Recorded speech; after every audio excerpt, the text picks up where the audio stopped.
Hi there, good morning to you. My name is Mohammed. You're welcome to our Branch Time News here on GHOne TV. Coming up in this arm, CDD Ghana calls for strengthened security collaboration between Ghana and Burkina Faso following attack on tomato traders in Titao.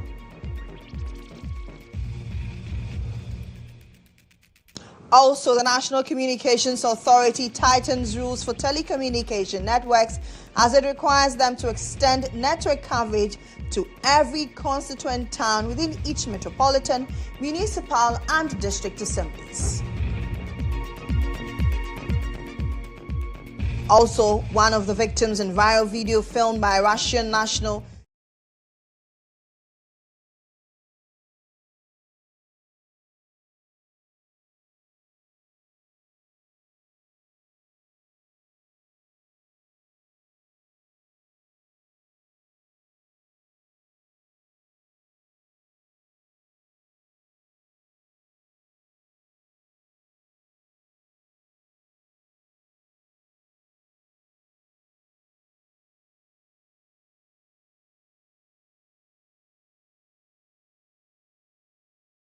with the adjustments taking effect at some pumps from today. On the international front, leaders of African Union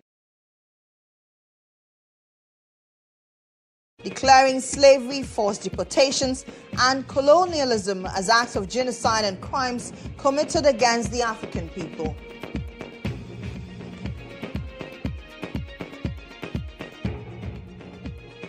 We have details of these and many others all within this hour. Stay with me.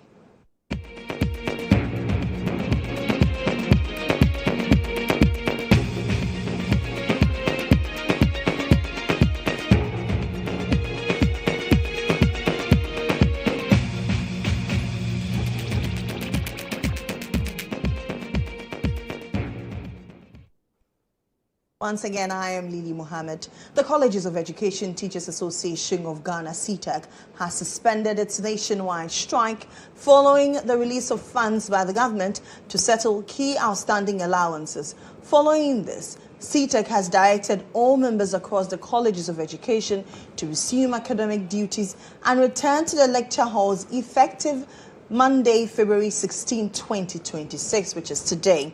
The association described government's action as a significant step towards addressing concerns that triggered the industrial action and commended authorities for responding to the financial obligations. However, CTAG noted that two issues remain unresolved and are currently before the National Labour Commission for adjudication. These include outstanding book and research allowance arrears for the 2022-2023 academic year and the alleged downgrading of the experienced teaching staff holding master's degrees in the colleges of education.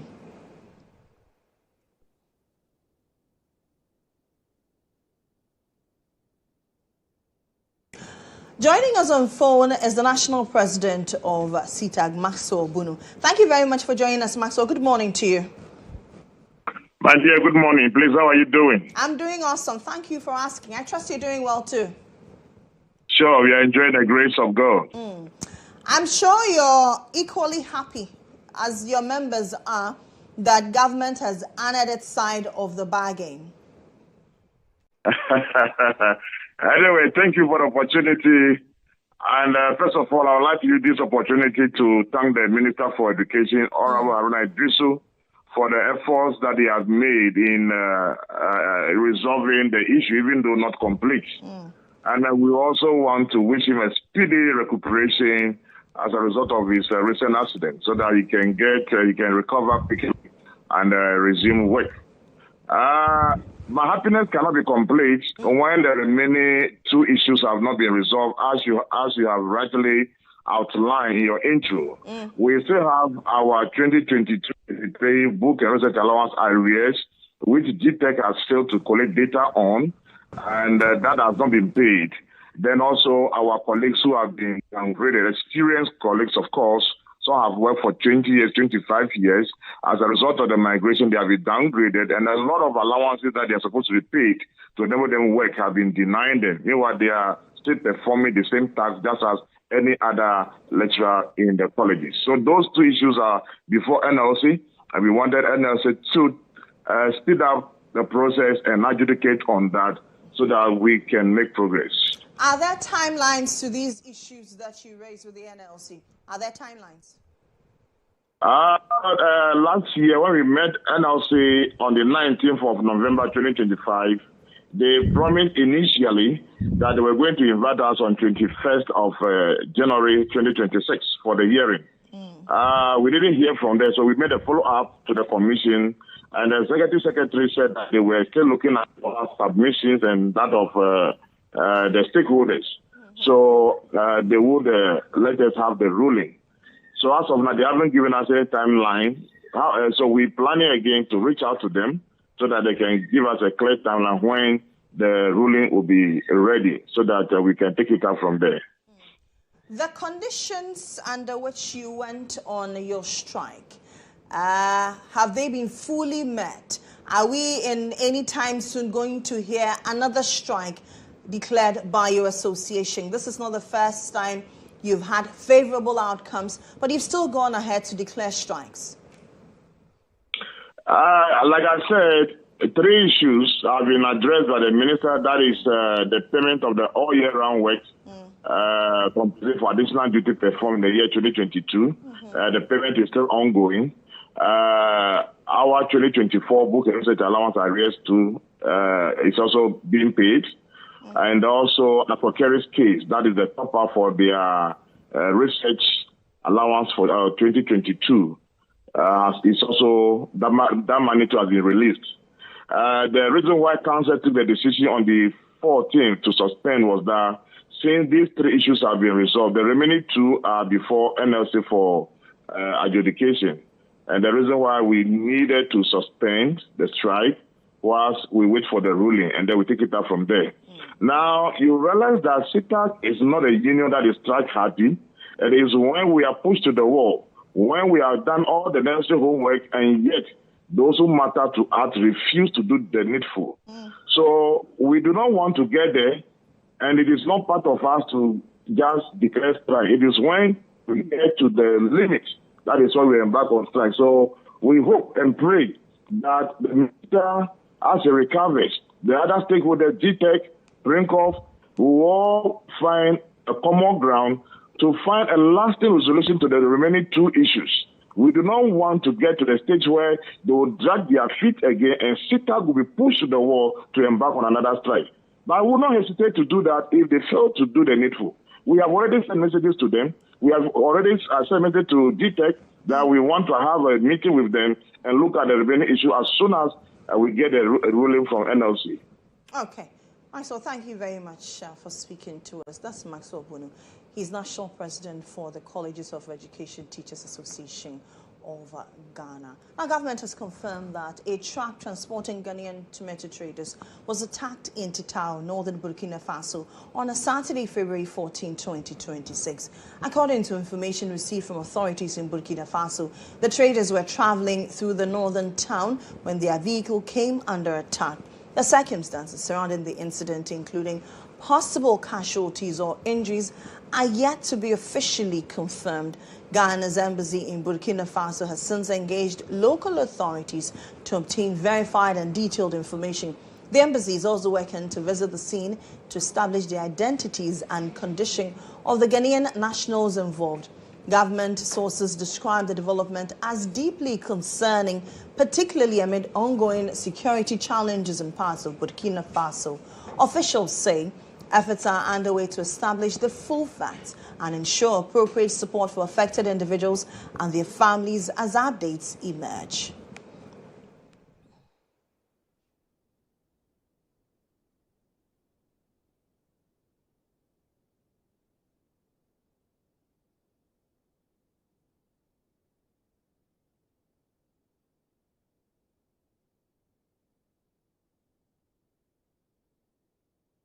Now, security sector governance lead at the Ghana Center for Democratic Development, Paul Abrampamensa, has asked government to take the happenings at the Burkina Faso as an opportunity to strengthen collaboration and communication between the 2 countries. He spoke earlier on GH Today.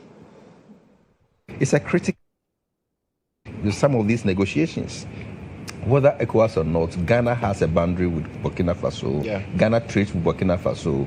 Burkina Faso, most of its imports pass through Ghana's ports. So we have that economic, social, and when you go to the borders, my brother can tell better, some of our people have families across. So we have that easy cross-border issues. And so it's easy for us to be trapped into the terrorist invasion as is going on. So there are so many ways that our citizens could be entrapped. And therefore, we need some of these cooperations, bilateral agreements to ensure that we have coordination of information, operational coordination, systems coordination to ensure that at every given point in time, we are able to share accurate information to our tribal population to save them from some of these. Let's find out how tomato traders at Agbogbloshie are taking this news. And my colleague Khadija Idi is live there and joins me. Khadija, I'm sure you've engaged a number of tomato traders. What's their state like? Do they know these persons who've been attacked? Right, Lily. So I am currently here at the Agbogbloshie, the Graphic Road. And I have spoken to quite a number of the traders, and they have been telling me some are actually making calls, but I'd rather call them for them to make these concerns, public for you to hear. Please come in. Right. So you will tell us your name. My name is David. David Kodo. David, come this way. I'm David Kodo. I'm a trader, and something happened at Burkina Faso. About 10 of our traders have been banned by Boko Haram at Burkina Faso. And it's a worry to us, and it has to be worried to the government too. It's a shame to Ghana that about 60 years of independence, from January to May, we don't have tomatoes in Ghana. We have to export tomatoes from other countries. So when we went to Burkina Faso, the way they treat us there is very unfair.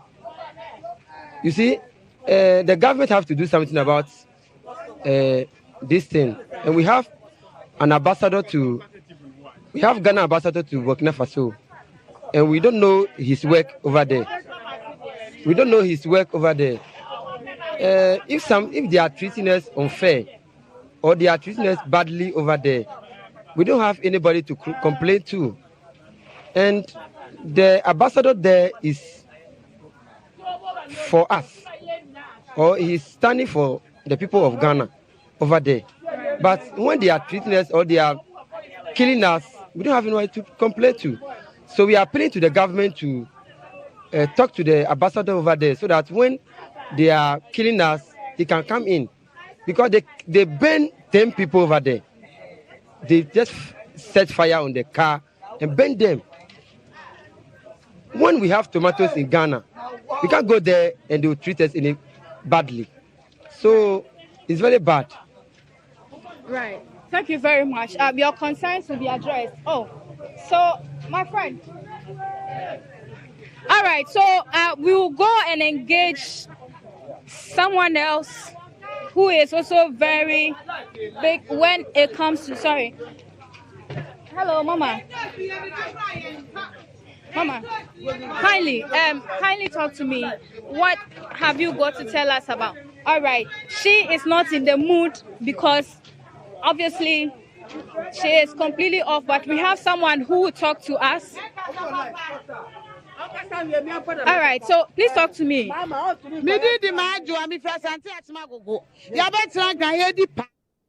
Okay, so Khadija Idi are engaging some tomato traders in Agbogbloshie. They have raised concerns, security concerns, especially on the back of the attack of some of their colleagues in Burkina Faso. Let's find out your thoughts about these happenings on social media. Nama joins me. Nama, what are people saying? Thank you, Lily. This is such an unfortunate incident that has happened. We went on to the Interior Ministry's page, and this is what you guys had to say based on this issue. We have our first comment. Stop labelling it terrorists. They are thieves, yes, but there are thieves everywhere. Conduit to attack Traore. Then we also have Bakel. We have to strengthen our security at our borders. We have to stop the influx of foreigners from neighbouring countries. Ghana's national security is at risk. We can't allow unchecked movement of people in the name of borderless Africa. People entering Ghana shouldn't be liabilities. We have Miles here. What? No way. Something needs to be done. ASAP. Mr. Forrester asks, do you know what galamsey is? You're not even shy. We've got vast arable lands up in the north and we still import tomatoes, taking the conversation in a different direction there. Maxine says, what are the soldiers even doing? They are right on our borders. We are waiting for them to grow more powerful and invade the country. Then we also have here, Dermy, when we are telling you to secure our borders, you think it's a joke. Those guys are making their way into Ghana daily in the name of refugees. And we also have here, where those selfish individuals, Ghanaians, that want to destroy Ghana with their borderless agenda. You also have Ralph, borderless Africa, never try. Then, Steve, I'm on the page of one of the Ghanaians killed in the terrorist attack in Burkina Faso, and it is heartbreaking how he kept posting his daughter. Can't imagine what their family is going through. It's a sad one. Indeed, it is a sad one, but it calls into question the security. Let's see what happens moving forward. My name is Danama Akwalili. Back over to you. Right. Thank you very much, Danama, for those thoughts and comments. Now, the Minister for Communications, Digital Technology and Innovation, Samuel GHOne, has disclosed that government has initiated processes to extradite a Russian national accused of female Guinean women without their consent and circulating the videos online. Speaking on the matter, the minister revealed that he has formally invited the Russian ambassador to Ghana to his office to begin diplomatic engagements aimed at securing the suspect's arrest and possible extradition to Ghana to face justice under the country's laws. I caused the ministry to send an invitation to the Russian ambassador. I intend to see him this week and have a conversation with him. We're taking a very strong view of it. The individuals involved are not minors. None of them is a minor. They're grown-up adults who made decisions. What the Cybersecurity Authority is interested in, and my ministry is interested in, is not in the moral judgment of the individuals. It's in the non-consensual sharing of the videos that were posted online. That is a crime. It's not a crime to be able to convince a man or a woman to go into your room with you in 6 minutes. That's not a crime by the law. That's a personal decision to make. But it is a crime to record a person without their consent. And even when you record and keep it on your phone, and the person finds out and reports to us, we'll prosecute you and you go to jail. That's the law of the land. Now, you don't just record it, but you go and post it on a website for financial gain. That gentleman will be looked for. We will activate every resource in our disposal, working with Interpol. The way we've worked with Interpol to extradite Ghanaians to other jurisdictions, we will request the Russian authorities, and that's why I've invited the Russian ambassador, to work with our law enforcement. We want the gentleman to come to Ghana, to be brought back to Ghana, extradited to Ghana, for him to face the rigors of our law. Ghanaian citizens, irrespective of their decision-making, will be protected by their government. And you cannot record a citizen without their consent and air that or post that online. That constitutes a crime under the Cyber Crime Offences Act, the Cyber Security Authority Act, CSA Act 1038 of Ghana.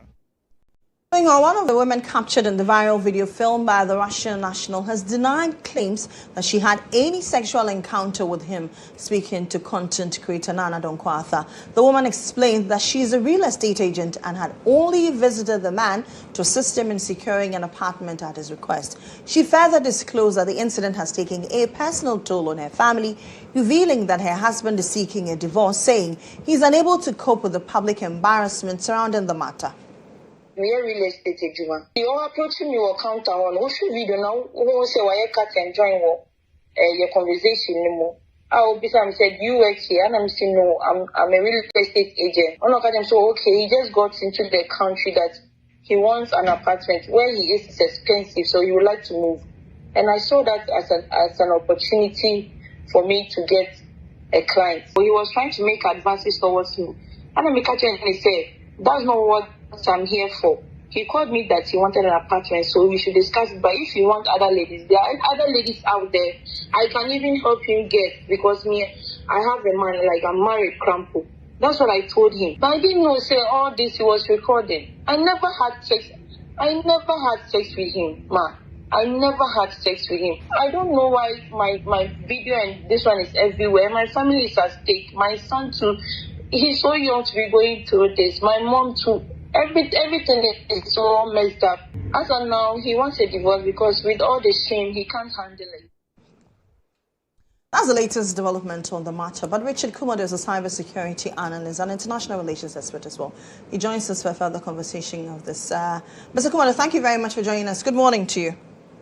You're welcome. Thank you. As a state, what can we do immediately? I know that this video has been in circulation for the past couple of days. How do we immediately halt this? One way of doing it is to retrieve the video and to warn people to stop sharing it. Because the Cybersecurity Authority has the ability to know who has done what, who has shared it where, at what point. Then number two is critical. That is to get a gentleman arrested. And number three, to let him face the rigors of the law. Because some judge, the Minister of Communication, outlined what our law says when it comes to the cyberspace and what people can do and what people cannot do. Recording them without their knowledge is a crime. Even a phone call recording without the consent of the other person is a crime. So I think the young man has committed various degrees of crime against our women, and he needed to be brought to book. What remedies are there for the victims in the video? I know that, like you mentioned, our communications minister has ascertained that he's going to invite the Russian ambassador. There will be an extradition of the gentleman. But we all know that Russia does not extradite its victims. Can we invoke the passive personality principle in international law here? There are several things we can do at our disposal. We have a good relationship with Russia. We can use our diplomatic channels to ensure that whether we try him in absentia or not, he takes some level of responsibility and he will be held accountable for the crimes he committed in Ghana. This also to go a long way to say that let's be watchful and mindful. A stranger is not your friend, and your relationship with a stranger in the days where there are cameras everywhere can land you in some level of discomfort. And this is one of those such ones. But going forward, how do we protect our spaces in terms of security, our cybersecurity space? Public education is key. Awareness creation is key. And sanitizing our cybersecurity space is also key. And one way of doing it is also to say that all of us, we have a duty and the responsibility of living a hygienic social media lifestyle so that we do not fall foul to many of these tricks on social media. Do you think it's time that the Cybersecurity Authority, the National Communications Authority, in collaboration with the NCC, roll out several campaigns? Well, no, we've done it. Every year in October, it's a whole month awareness creation and campaign. This year, we decided to do it from January to December. And almost every day, all of us, on our platforms, on our radios, we've done this. Our people must also listen and take good care of themselves. And getting so closer in such a manner, it might land you in some level of discomfort. And that is where we are. I have always been of the first view that a stranger is not your friend. Take your time to know this stranger before you open your doors to the stranger. And unfortunately, it happened to our sisters. Right. Mr. Kumado, thank you very much for engaging us. That's Richard Kumado. He's a cybersecurity analyst and international relations expert as well. Now, the National Communications Authority has introduced stricter enforceable performance standards for mobile telecommunication services. The regulator is tightening rules on call quality, internet speed, and messaging delivery across all metropolitan, municipal, and district assemblies, MMDAs. The regulator says it has amended the quality service key performance indicators applicable to mobile services in Ghana, describing the new threshold as more stringent, measurable, and enforceable. The NCA said the revised framework applies nationwide and covers voice, data, and messaging services effective immediately. The NCA further said the move forms part of its ongoing regulatory interventions to improve service delivery and strengthen compliance by mobile network operators.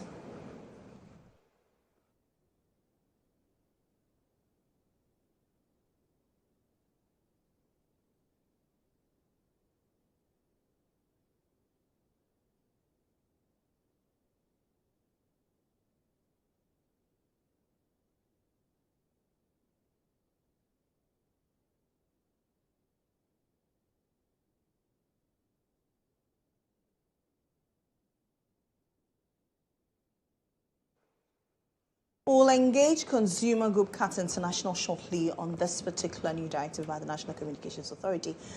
But meanwhile, President John Dramani Mahama has commissioned a new Ghana chancery in Addis Ababa, Ethiopia, valued at $10 million.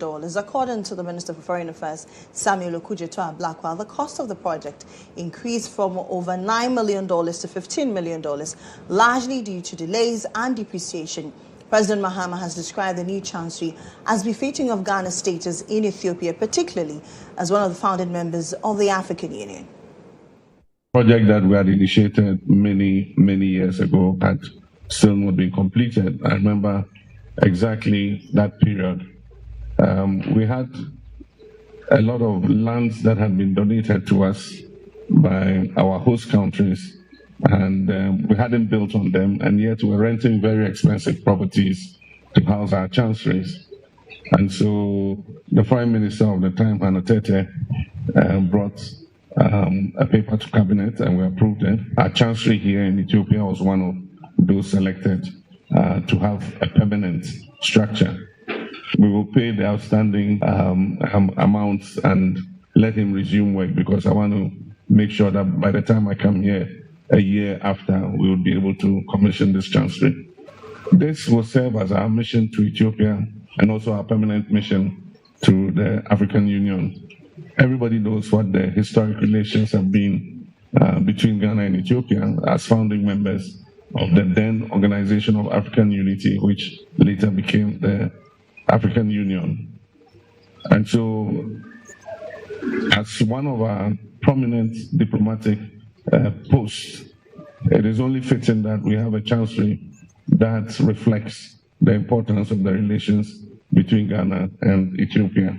We are contracting another facility so that we can cut down on the rentals. We still have many areas where we have to build permanent chanceries.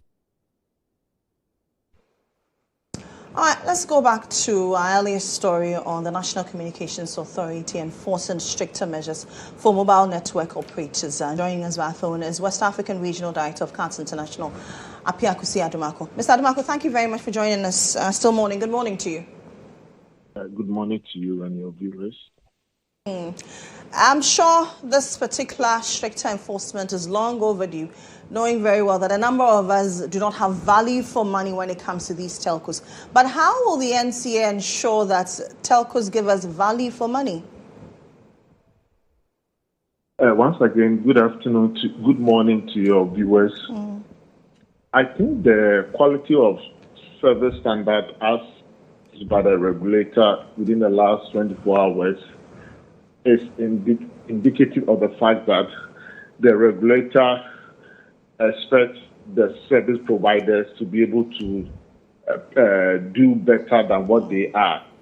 When you look at the release from the NCA, it talks about internet speed and what have you.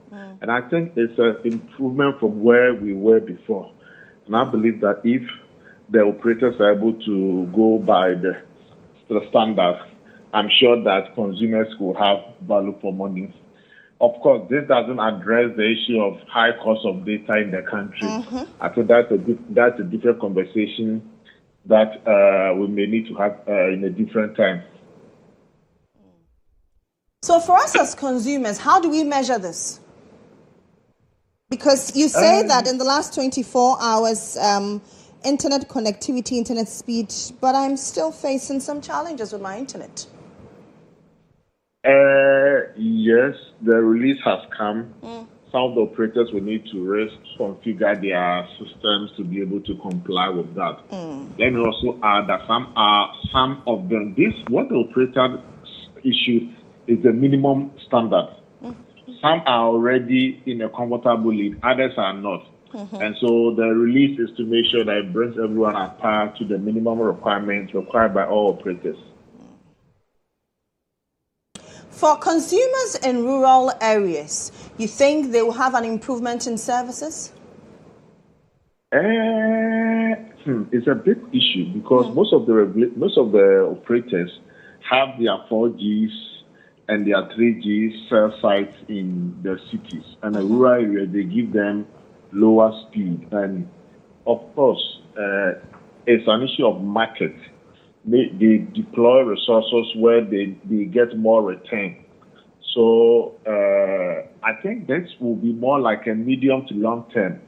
You can't ask operators to deploy 4G services across nationwide. I think this is more like incremental. You start to, when the telecom came to Ghana, it was first in Accra, they came to Kumasi, Takrade or Boise, and then gradually they've been able to move across the country. So rural areas, but I'm happy that the regulator has asked the operators to go beyond the district capitals to other parts of the country to make sure that there is what you call universal access to internet and telecom services.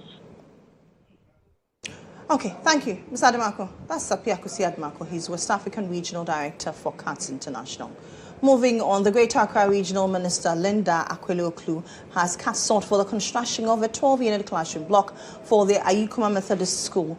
This two-story block is expected to boost space for teaching and learning in order to enhance access for students. The project, which is expected to start soon, will bring relief to the infrastructural challenges which affect teaching and learning in the Shayo Sudoku district. With over 65 pupils currently in each class, the construction of the 12-unit classroom block is expected to reduce the congestion in class. Here's the Greater Accra Regional Minister Linda Akweli-Oklu speaking about the project. This is just a gist of the iceberg. There will be more sod cuttings this year in the area. That includes nursing training and teacher training schools, so they should return that gesture by voting NDC back into power. Sod for 12 units classroom block near Ayikuma Hill. School area fell Samira.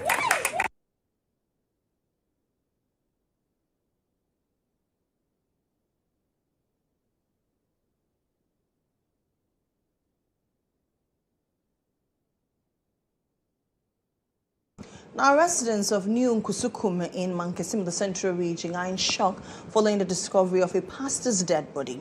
The body is believed to have been decomposed for days before he was eventually found. The deceased, believed to be in his 60s and known in the community only as Osofo, was found under disturbing circumstances. His real name and church affiliation remain unknown.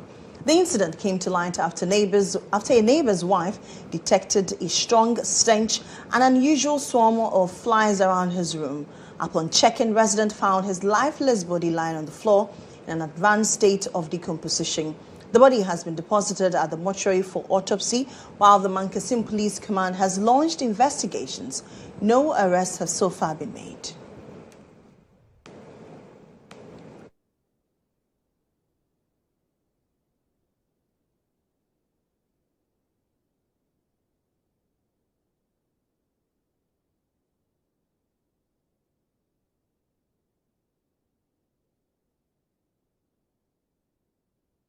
Now, every morning, thousands of commuters step out with one goal: to get to work safely and on time. But the people of Tem and Boga Town in the Greater Accra region, the journey begins not on a smooth highway, but on broken roads filled with potholes, dust, and danger. In the community, a simple trip has become a daily struggle. Gifty Akosia Mensa has more in this report. Tem and Boga Town, a growing community with residents engaged in various economic activities, has for years struggled with poor road infrastructure. Decades of neglect have left the roads badly deteriorated, making movements difficult and hampering development. Commuters say many commercial drivers avoid the stretch entirely, resulting in long queues at bus stops. Residents argue that the Western road network is not only disrupting daily life, but also increasing transportation costs and posing serious risk to lives, property, and local economic growth.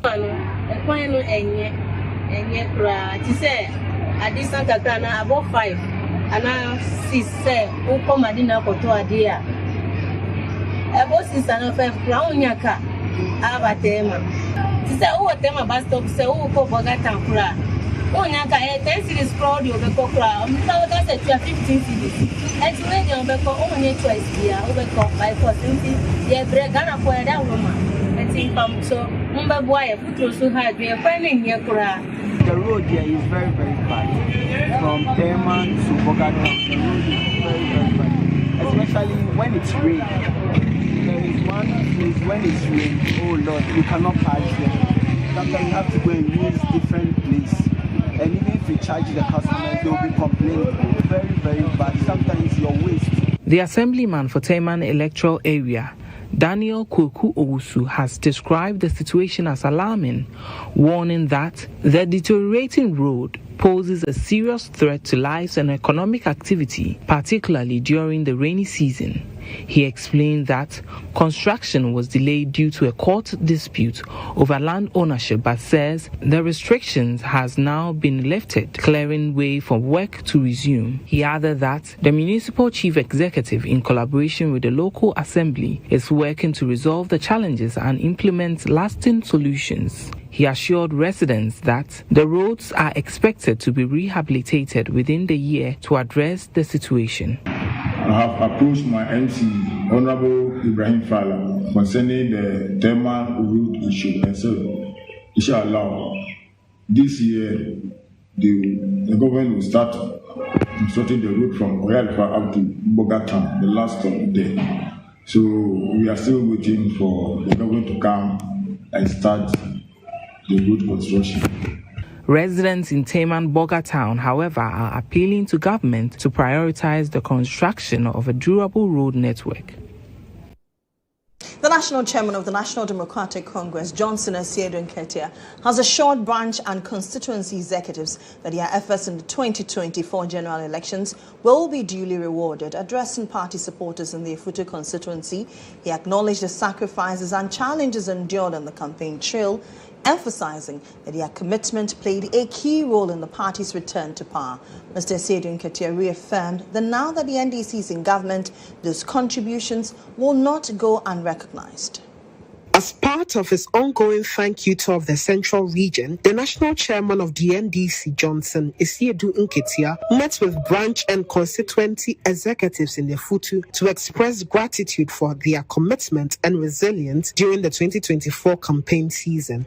He reaffirmed the party's determination to deliver on its manifesto promises, assuring supporters that their dedication at the grassroots level will translate into tangible benefits under the current administration. He also urged members to remain united and focused, emphasizing that loyalty and sacrifices demonstrated during the elections will be duly recognized as the party strengthens its hold on power.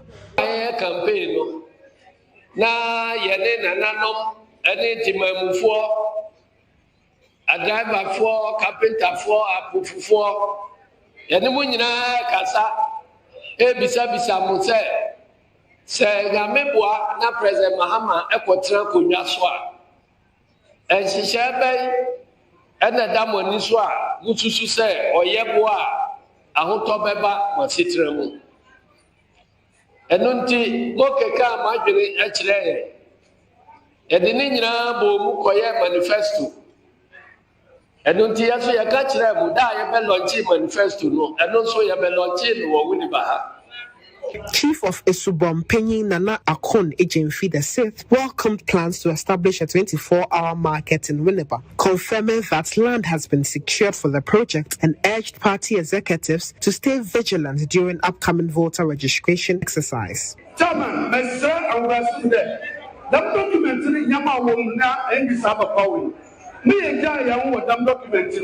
read it almost every day, especially the registration exercise.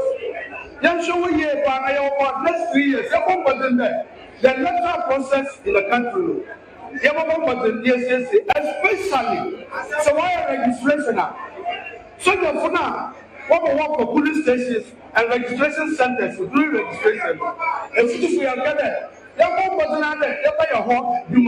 the event highlights renewed energy within the constituency following the NDC's return to power as party leaders mobilize support for development initiatives and strengthen internal unity ahead of upcoming political activities. Newsroom takes a break and returns with more. Stay with me.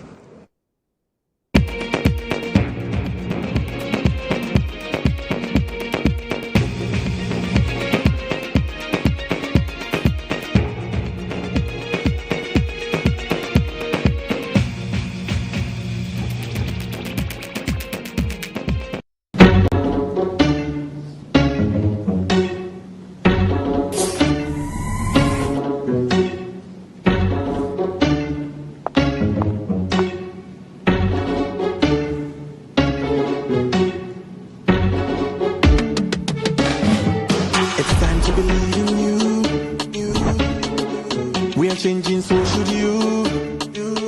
If you're dreaming, don't be afraid. And in the valleys, keep your head up high. Dare to dream with Puma drinks. Puma, Puma. Yeah, believe it, you can achieve. Puma, Puma. Oh yeah, clap your hands for the whole new vibe. Make we set the Puma. Oh yeah, come alive. Puma, Puma. Let me hear you. Puma.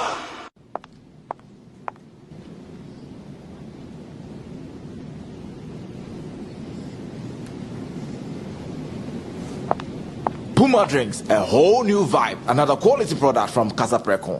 This advert is FDA approved.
You're welcome back. This is Newsroom here on GHOne TV. I am Lily Mohammed.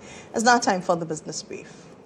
The business brief is brought to you by CompuGhana, passion for technology. Prices of petroleum products have increased marginally, with the adjustments taking effect at some pumps from today, February 16, 2026. According to the Chamber of Oil Marketing Companies, petrol is expected to rise by up to 1.9%, pushing the pump price to about 11 cedis, 97 pesos per litre. Diesel is projected to increase by 2.73% to around 13 cedis, 9 pesos per litre, while LPG could go up by 3.26%, selling at approximately 13 cedis, 93 pesos per kilogram. The chamber, however, says an oversupply of refined petroleum products on the local market is likely to cushion the impact of the hikes.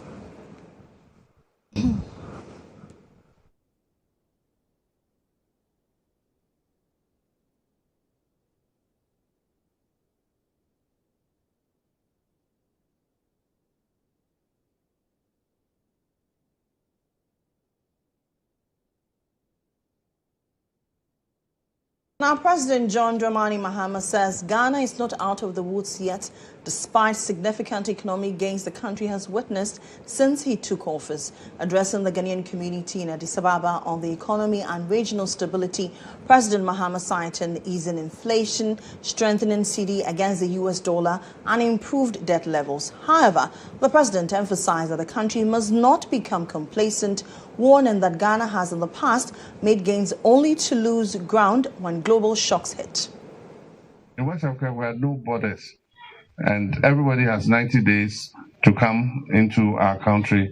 So if Ghana is doing well and Nigeria is not doing well, if Cote d'Ivoire is doing well and Togo is not doing well, if Benin is doing well and Niger is not doing well, it affects all of us, because we have to build more schools, It's not your own population growth. It's also that you are having migration from the countries that are at war, the countries that have terrorist insurgency. And so we must think locally, domestically, but also think globally in terms of our sub-region, how we can work together, in terms of our continent, how we can work together to make things better. We're not out of the woods yet. We have a good story to tell. Inflation is down, currency has appreciated, debt to GDP is within ranges that are good, 45%. Many things are looking good, but we're not out of the woods yet. We need to still work hard to make sure that we create a kind of resilient economy that will not be affected by the next global shock. Because we've seen that before. We progress, we do things well, and then there's a global shock, and then we regress. And that's it for the business news. Up next is Sports News with Benjamin Yamwa Bengazi, the birthday man. The Business Brief was brought to you by CompuGhana, passion for technology.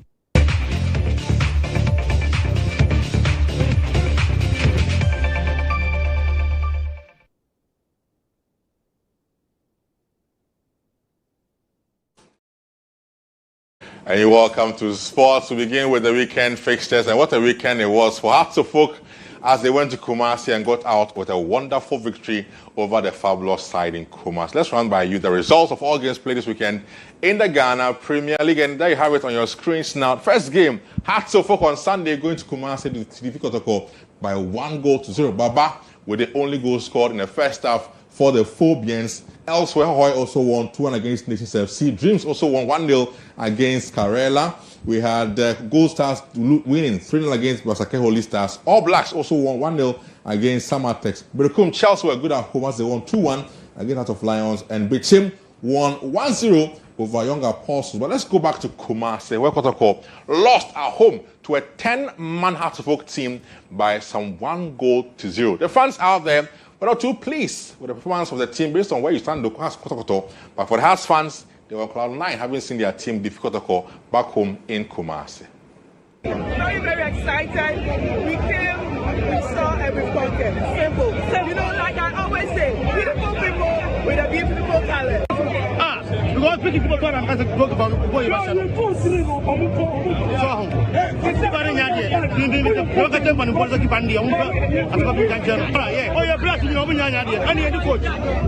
one of all just here the coach. Your coach has a new record. Get me one celebrate to Mitika. Now what wrong? But when you black can be a I don't know much more about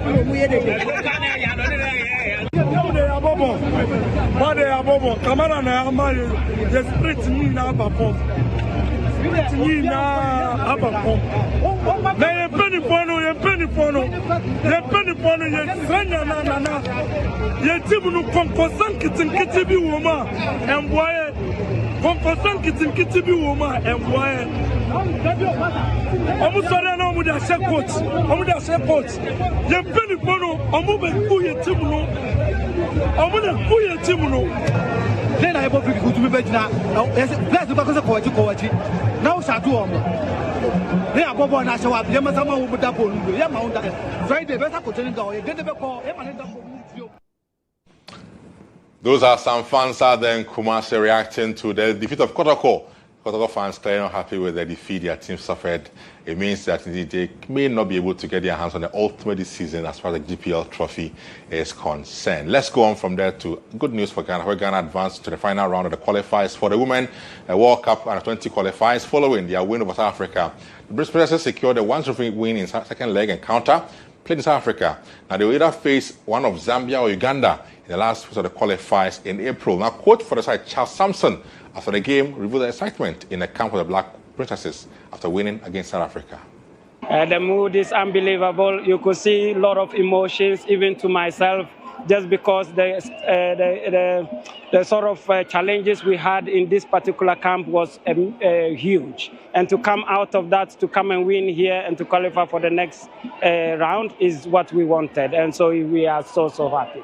Our goal is to go to the World Cup. And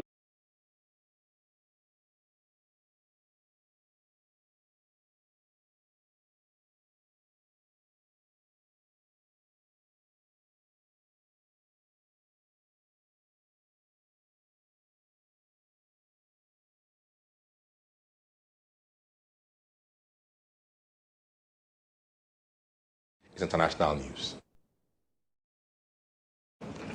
On the foreign front, leaders of the African Union have passed a resolution at the end of a two-day summit in Addis Ababa declaring slavery, forced deportations, and colonialism as acts of genocide and crimes committed against African people.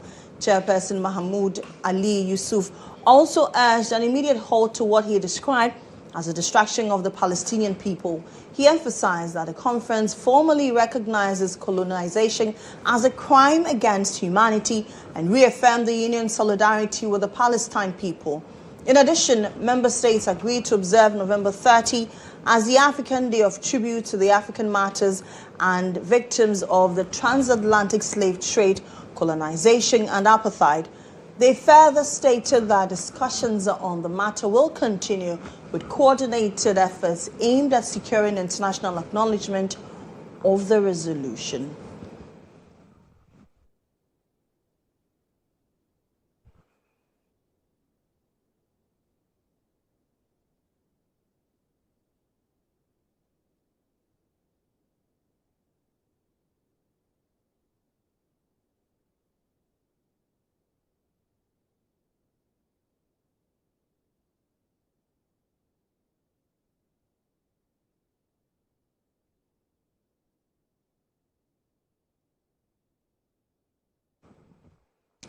And some stories before we go. Fugu weavers in the Boko and Binduri district of the Upper East region have welcomed President John Dramani Mahama's decision to designate every Wednesday as Fugu wearing day. The artisans say the initiative could significantly increase demand for the traditional fabric and create more jobs within the local textile industry.